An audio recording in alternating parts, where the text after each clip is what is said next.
এক দুই তিন চার পাঁচ ছয় বিস্তারিত বলছি রে ভাই লজ্জা কারে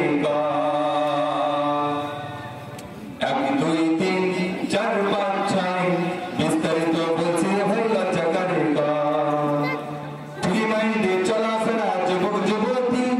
এইভাবে চলিলে দেশের হবে উন্নতি ঠিক না ফ্রি মাইন্ডে চলাফেরা যুবক যুবতী এইভাবে চলিলে দেশের হবে উন্নতি ঠিক না আমি আপনাদের সিরাজগঞ্জ তারাশের কথা বলতেছি না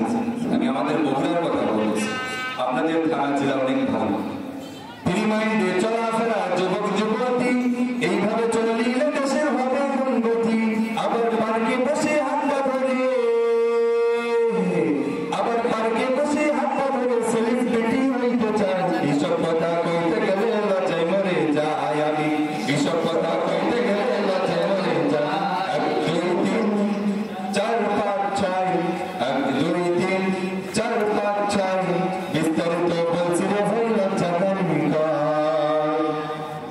আপনারা আমার সাথে গাইতে পারবেন ইনশাআল্লাহ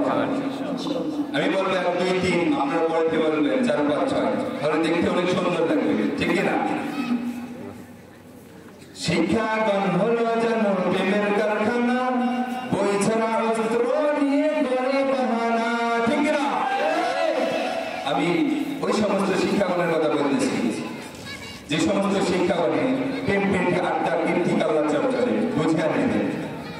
শিক্ষাগণ হলো যেন প্রেমের কারখানা বই ছাড়া আদর্শ নিয়ে করে বাহানা বই ছাড়া অস্ত্র নিয়ে করে বাহানা আবার প্রেমের দেশে ঘুরে ফিরে আবার প্রেমের দেশে ঘুরে ফিরে লেখা পড়ার খবর নাই এইসব কথা কইতে গেলে লজ্জায় মরে যায় আমি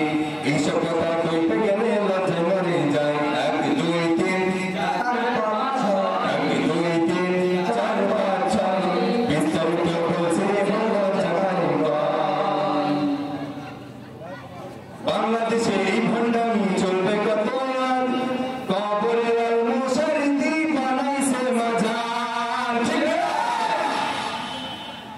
আপনাদের তারাশ সিরাজগঞ্জ খুবই কমই মাজার বগুড়াতেও অনেক কম কিন্তু দেখবেন চট্টগ্রামের দিকে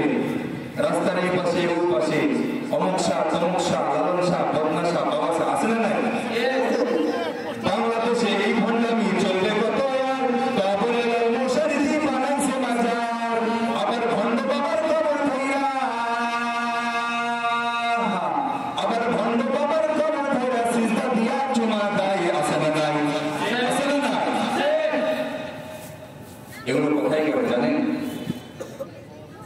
ওই ভণ্ড বাবা পেটের জ্বালাই করে মাজার পূজা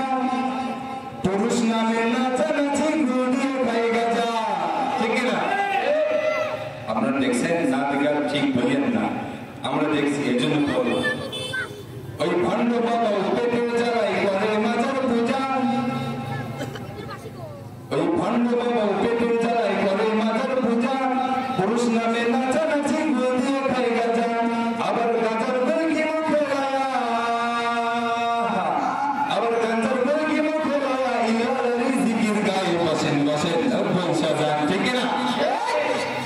এই সমস্ত কীর্তি কালাচার কোথায় চলে জানেন ওই সমস্ত নামধারী বক্তাদের আবার 1 লক্ষ 2 লক্ষ টাকা দিয়ে আমরা মাহফিলে আনি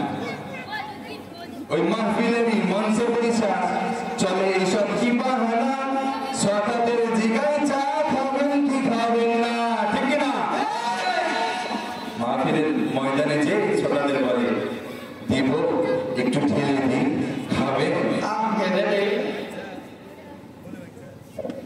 ওই দিকে যে দাঁড়ায় আছেন তাদের বলে যাই ওই পাশে যে দাঁড়ায় আছেন